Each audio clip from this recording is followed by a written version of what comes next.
নমস্কার, আমি অরিত্র সাহা। আমার প্রথম Bangla podcast show সফরনামা your travel guide season 1 Bangladesh সিরিজের 20তম পর্বে সবাইকে স্বাগত। কিছুদিন আগে আমরা 2024-এ পা দিয়েছি। নতুন বছর, আশা করি সকলের খুবই ভালো কেটেছে। তবে আজকের পর্ব শুরু করার আগে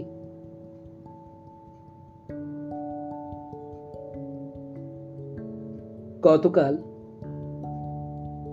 ওপার বাংলার রাজধানী শহর ঢাকার গোপীবাগ নামক জায়গায় যে অগ্নিসংযোগ ঘটেছে ট্রেনে, সেই অগ্নিসংযোগে যারা প্রাণ হারিয়েছেন তাদের আত্মার শান্তি কামনা করি এবং তার সাথে সাথে তাদের পরিবারের প্রতি রইল সমবেদনা। আর যারা আহত হয়েছেন তাদের দ্রুত আরোগ্য কামনা করি, তারা যাতে আরো তাড়াতাড়ি সুস্থ হয়ে উঠুন।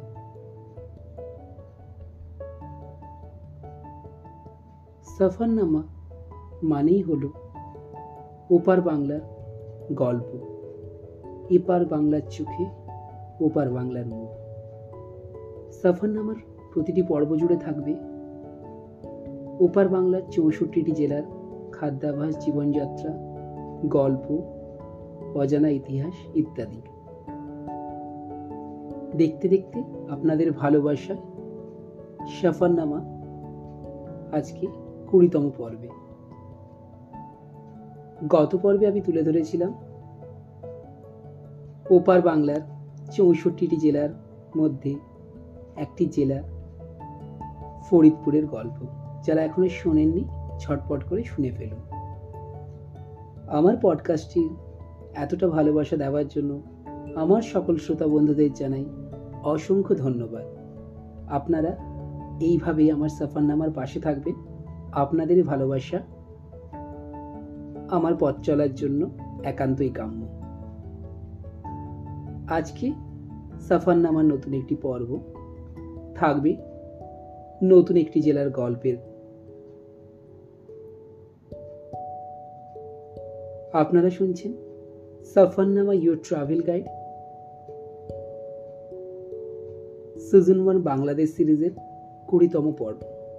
সাথে রয়েছি আমি অরিত্র। ফরিদপুরের পর আজকে আমি যে জেলার গল্প বলবো তার নাম হলো নারায়ণগঞ্জ। নারায়ণগঞ্জ হচ্ছে ওপার বাংলার একটি জেলা। আজকে আমি এই জেলার কিছু অজানা কাহিনী তুলে ধরবো আপনাদের সামনে।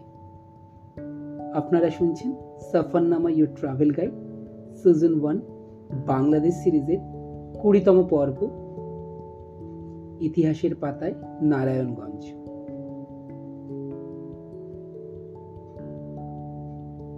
(1766 সালে হিন্দু সম্প্রদায়ের নেতা বিকনলাল পান্ডে, যিনি বেনু ঠাকুর বা লক্ষ্মীনারায়ণ ঠাকুর নামেও পরিচিত, ইস্ট ইন্ডিয়া কোম্পানির নিকট থেকে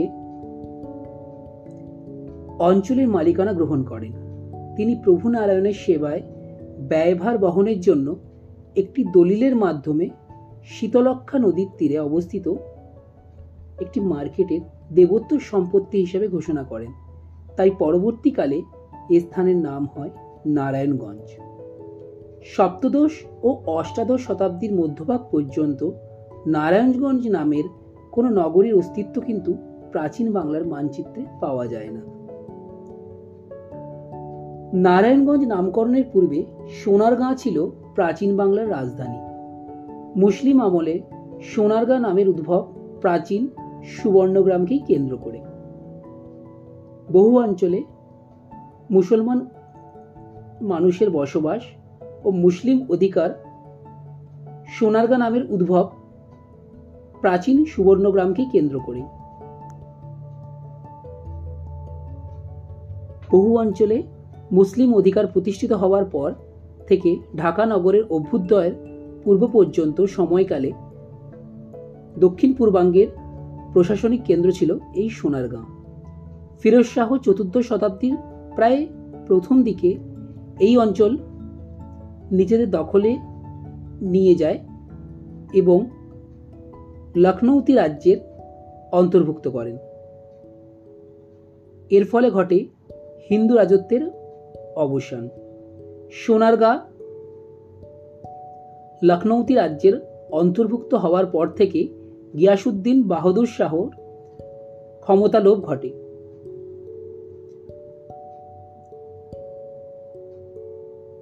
এই সময় একটি বন্দর ও টাকশাল শহর হিসেবে গুরুত্ব পেতে থাকে এই সোনারগাঁও। 1324 খ্রিস্টাব্দে গিয়াসুদ্দিন তুগলক বাংলা অধিকার করে সাতগাঁও, লখনৌতি ও সোনারগাঁও এই তিনটি প্রশাসনিক অংশ বা ইউনিটকে বিভক্ত করেন। 1338 থেকে 1352 খ্রিস্টাব্দ পর্যন্ত সোনারগাঁ ফখরুদ্দিন মোবারক শাহ প্রতিষ্ঠিত স্বাধীন রাজ্যের রাজধানীর মর্যাদা লাভ করে। বাংলার প্রথম স্বাধীন সুলতান ফখরুদ্দিন মোবারক শাহ, তিনি সোনারগাঁয়ের শাসনকর্তা বাহরাম খানের সাহায্যকারী ছিলেন। 1338 খ্রিস্টাব্দে সুলতানের মৃত্যু ঘটলে দিল্লি হতে নতুন শাসনকর্তা নিয়োগে বিলম্ব হয়। তখন তিনি বিদ্রোহ ঘোষণা করে সোনারগাঁ অধিকার করেন। শামসুদ্দিন ইলিয়াস সোনারগাঁ দখল করে 1352 খ্রিস্টাব্দে। সেখান থেকে জারি করা হয় মুদ্রা। সুদূর বাগদাদ নগরী থেকে দিল্লি আধ্যাত্মিক সাধু সম্রাট শাহ ফতেউল্লাহ ধর্মপ্রচারের উদ্দেশ্যে এখানে আসেন। পরবর্তীতে তার মৃত্যুর পরেই এখানেই তাকে কবরস্থ করা হয়। তারপর থেকেই বুড়িগঙ্গা নদীর তীরে অবস্থিত সুফি সাধকের স্মৃতি বিজড়িত একসময় পরগনা নামে পরিচিত এই এলাকার একটি অঞ্চলে ফতেউল্লাহ বা ফতুল্লাহ নামকরণ করা হয়। মুসা খানের পতনের পর 1611 খ্রিস্টাব্দে সোনারগাঁ মুঘল সুবাহ বাংলার একটি সরকারে পরিণত হয়। সোনারগাঁয়ের অর্থনৈতিক ও রাজনৈতিক গুরুত্বের দ্রুত পতন শুরু হয় ঢাকার মুঘল রাজধানী স্থাপনের পর থেকেই। সোনারগাঁয়ের একটি অংশে 19বিংশ শতাব্দীর শেষ দিকে এবং বিংশ শতাব্দীর প্রথম দিকে গড়ে উঠেছিল পানাম নগর। নানা স্থাপত্য নিদর্শন থেকে এটা সুস্পষ্ট যে বর্তমান পানাম নগর ও খাসনগরের মধ্যবর্তী এলাকার বিস্তৃত হিন্দু আমলের রাজধানী শহর মুসলিম আমলে সম্পূর্ণ পরিত্যক্ত হয়নি। সম্ভবত এই স্থানেই প্রথম দিকের মুসলিম শাসনকর্তাদের আবাসস্থল ছিল।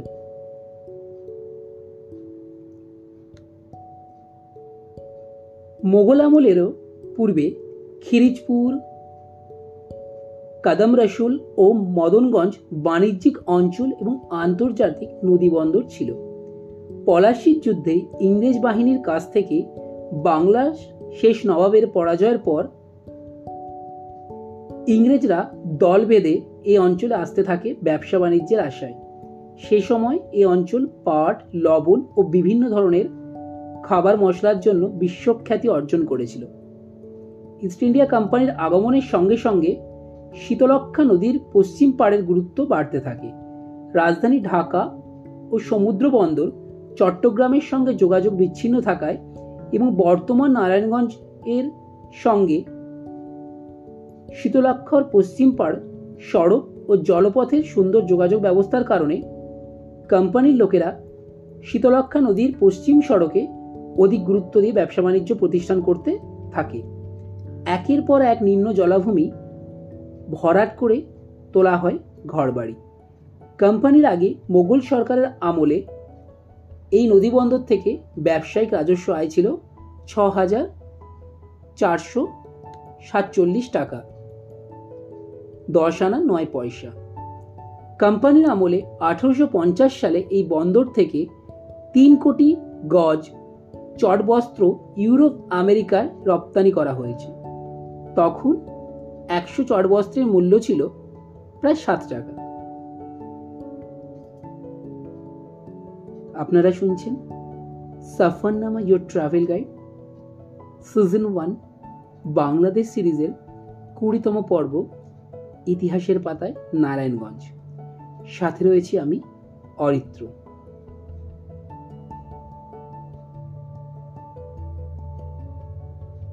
পলাশীর যুদ্ধে যেসব ব্যক্তি ইংরেজদের সাহায্য ও সহযোগিতা করেছিল তাদের প্রত্যেককে ইংরেজ সরকার পুরস্কৃত করে।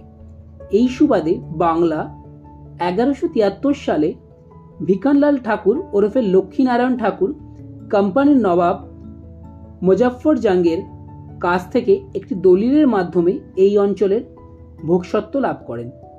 লক্ষ্মীনারায়ণ ঠাকুরের নামে উৎসর্গিত ছিল বলে এই অঞ্চলের নাম খিরিজপুর বদলিয়ে অষ্টাদশ শতাব্দীর মাঝামাঝি সময় এই অঞ্চলের নামকরণ করা হয় নারায়ণগঞ্জ। অর্থাৎ এই নারায়ণগঞ্জের পূর্ব নাম ছিল কি? খিরিজপুর। নরসিংদীর টকবর্গী থেকে মুন্সিগঞ্জের মোহনা পর্যন্ত দীর্ঘ 65 মাইল শীতলক্ষ্যা নদী নারায়ণগঞ্জের উপর দিয়ে প্রবাহিত। ইংল্যান্ডের টেমস নদীর পর পৃথিবীর দ্বিতীয় হারবার বেষ্টিত শান্ত নদী হলো কি? শীতলক্ষ্যা। একসময় ইংল্যান্ডের ওষুধ কোম্পানিগুলো ওষুধ তৈরির কাজে এই নদীর স্বচ্ছ সুশীতল জল ব্যবহার করত। কোম্পানি এ অঞ্চলে আধুনিক শিল্প বাণিজ্যিক নগরী হিসেবে গড়ে তোলার উদ্দেশ্যে 1876 সালের 8ই সেপ্টেম্বর শীতলক্ষ্যা নদীর পূর্ব পাড় অর্থাৎ কদম রসুল বন্দর ও মদনগঞ্জ এবং পশ্চিম পাড়ের মোট 4.5 বর্গ মাইল এলাকা নিয়ে নারায়ণগঞ্জ পৌরসভা ঘোষণা করা হয়। প্রথম পৌর চেয়ারম্যান নির্বাচিত হন মি এইচ.টি. ইউলসন। 1866 সালে ঢাকা, নারায়ণগঞ্জ ও সোনারগাঁয়ের সঙ্গে ডাক যোগাযোগ ব্যবস্থা শুরু হয়। এ সময় রানারের মাধ্যমেই ডাক সরবরাহের ব্যবস্থা ছিল। ডাক বিভাগের শাখা ছিল বরপা, হরিহরপাড়া, নবীবগঞ্জ, কাইকারটেক, শীতলক্ষ্যা, টানবাজার ও সোনারগাঁয়ের পানাম নগরীতে। ইংরেজরা তাদের নিজেদের ব্যবসায়িক কাজে ব্যবহার করার জন্য ব্যক্তিগত এক্সচেঞ্জ বসিয়ে 1877 সালে টেলিফোন সার্ভিস চালু করেন। ইংরেজরা তাদের একচেটিয়া বাণিজ্য সম্প্রসারণের লক্ষ্যে বণিকদের উৎসাহিত করতে নারায়ণগঞ্জ নৌবন্দরকে 1880 সালে ফ্রিপোর্ট ঘোষণা করা হয়। এই ঘোষণার পরই ইস্ট ইন্ডিয়া কোম্পানি নারায়ণগঞ্জের আগমনের পথ আরও উন্নত হতে থাকে এবং সেই পরিকল্পনা অনুযায়ী নদীপথে নারায়ণগঞ্জের সঙ্গে সমুদ্র পথের চট্টগ্রাম বন্দর, কলকাতা সহ বিভিন্ন নৌপথে পরিবহন ব্যবস্থা চালু করা হয়। তখন এপার বাংলায় কলকাতা ও আসাম থেকে যাত্রী ও মাল পরিবহনের জন্য নারায়ণগঞ্জের নৌবন্দরে অনেক স্টিমার ভিড়ত। এ সময় রাজধানী ঢাকা সহ দেশের অন্যান্য স্থান ভ্রমণের একমাত্র পথ ছিল এই নারায়ণগঞ্জ নদীবন্দর। এজন্য নারায়ণগঞ্জকে বাংলা ভ্রমণেরও প্রবেশদ্বার বলা হয়ে থাকে। অনেক ক্ষেত্রে নারায়ণগঞ্জকে প্রাচ্যের ডান্ডিও বলা হয়ে থাকে। যাত্রী সাধারণের সুবিধার দিকে নজর দিয়েও ও মালামাল পরিবহন বাড়ানোর উদ্দেশ্যে 1885 সালে নারায়ণগঞ্জ, ঢাকা, ময়মনসিংহ ট্রেন সার্ভিস চালু হয়। সব মেল ট্রেনই এই নারায়ণগঞ্জ থেকেই ছেড়ে যেত। ফলে ভারতবর্ষের সঙ্গে নারায়ণগঞ্জ শিল্প ও বন্দর নগরীর যোগাযোগ স্থাপিত হয়। স্থলপথ, জলপথ ও টেলিযোগাযোগের সুব্যবস্থার কারণে বিশ্ব বাণিজ্যের বাজারে এই নারায়ণগঞ্জ স্থান করে নেয়। আপনারা শুনছেন Safarnama your travel guide season 1 Bangladesh সিরিজের 20তম পর্ব ইতিহাসের পাতায় নারায়ণগঞ্জ। এতক্ষণ অবধি এই নারায়ণগঞ্জের নামকরণ, কিভাবে এই নারায়ণগঞ্জ জনপ্রিয় হলো তারই গল্প আপনাদের শোনালাম। নারায়ণগঞ্জ শুধুমাত্র শিল্প এবং ব্যবসা বাণিজ্যের থেকে যে নামকরণ পেয়েছিল বা নামকরণ হয়েছিল কিংবা এতটা জনপ্রিয় ছিল তা নয়। 52 ভাষা আন্দোলন,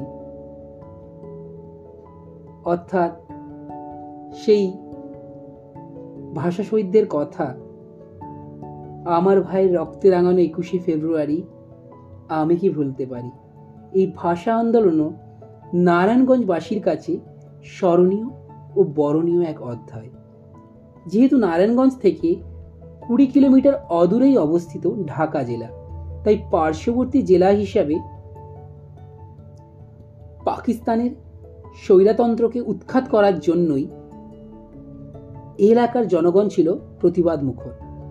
তৎকালীন ছাত্রনেতা শামসুজ্জাহা, বজরুল রহমান, মফিজউদ্দিন হাবিব রশিদ, সুলতান মাহমুদ মালিক, কাজী মজিবুর, শিখ মিজান ও এনায়েতনগরে শামসুল হক প্রমুখের নেতৃত্বে ভাষা আন্দোলনের সক্রিয় ভূমিকা নিতে সক্ষম হন।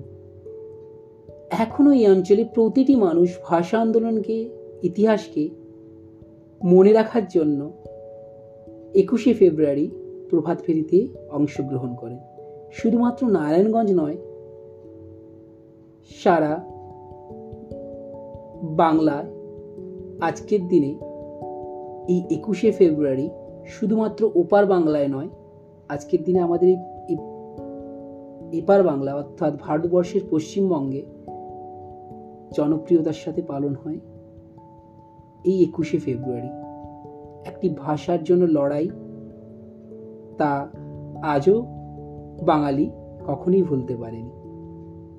1971 সালের স্বাধীনতা যুদ্ধে এক বলিষ্ঠ ভূমিকা ছিল নারায়ণগঞ্জ সদর উপজেলাধীন সুসংগঠিত মুক্তিযোদ্ধাদের commander M A Gani Mohammad Ali, মোহাম্মদ্দিন Nasiruddin Ratan, Nurul Islam, Mohammad Shamsul হক, মানিনুল ইসলাম ও হাবিবুর রহমান প্রমুখ। ফতুল্লার পঞ্চবটিতে ডালডার মিল নামের এলাকা ছিল পাক সেনাদের দখলে। প্রতি রাতে তারা মুক্তিযোদ্ধাদের ধরে এনে যমুনা জেটির কাছে নিয়ে আসত ও গুলিবর্ষণ করে হত্যার পরে লাশগুলো বুড়িগঙ্গা নদীর জলে নিক্ষেপ করে ভাসিয়ে দিত। ইতিহাস থেকে এগুলোই জানা যায়। তবে এই সময় মুক্তিযোদ্ধারাও কিন্তু পিছপা হননি। মুক্তিযোদ্ধা দুলাল ও আমিনুর ডিক্রি রাচার ও কানাইনগরে মুক্তিযোদ্ধাদের একটি শক্তিশালী গ্রুপ তৈরি করেন। বাবুরাইলের মুক্তিযোদ্ধা শরীফুল আশরাফ যুদ্ধে বীরত্বপূর্ণ কৃতিত্ব দেখাতে সক্ষম হন। এইভাবেই আজ নারায়ণগঞ্জ আপামর ওপার বাংলার মানুষের কাছে যথেষ্ট জনপ্রিয়। সেইভাবে বিভিন্ন কারণে এইভাবেই প্রাচীনে একটি জেলা নারায়ণগঞ্জ বাংলাদেশে মানচিত্রে একটা জায়গা করে নিয়েছে।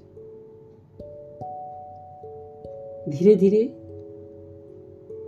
ওপার বাংলার এই প্রাচীন নগর নারায়ণগঞ্জ পূর্বে